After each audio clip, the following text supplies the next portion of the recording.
Susie Welch, real estate agent licensed in Virginia and Washington, D.C., and I'm here today to talk to you about contingencies.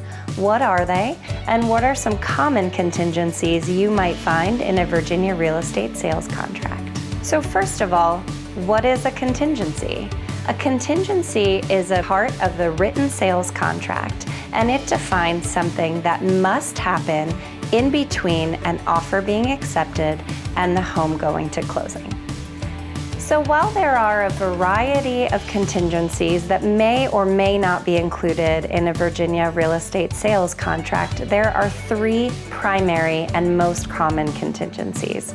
The first of which is the home inspection contingency.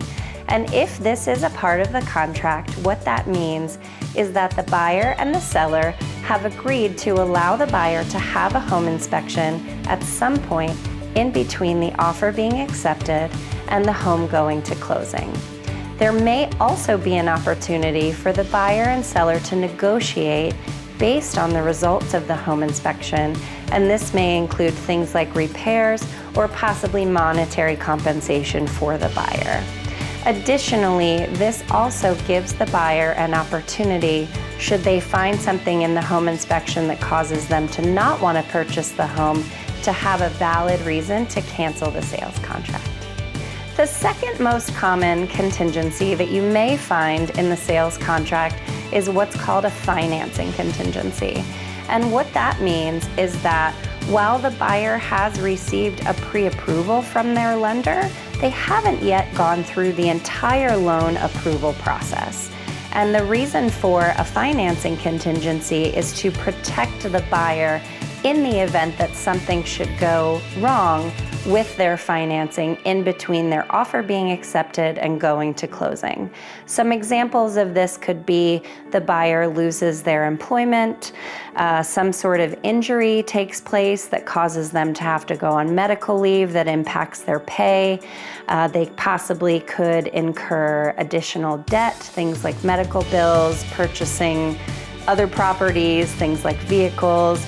Anything that may impact a buyer's income or their debt or their credit could impact their ability to receive full approval for their loan.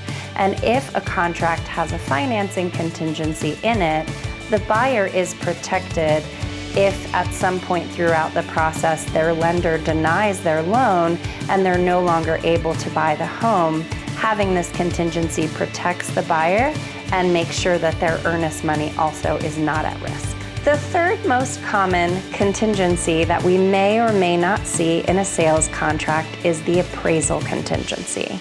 An appraisal is something that is almost always going to be required by a lender for a purchase that's taking place using a mortgage.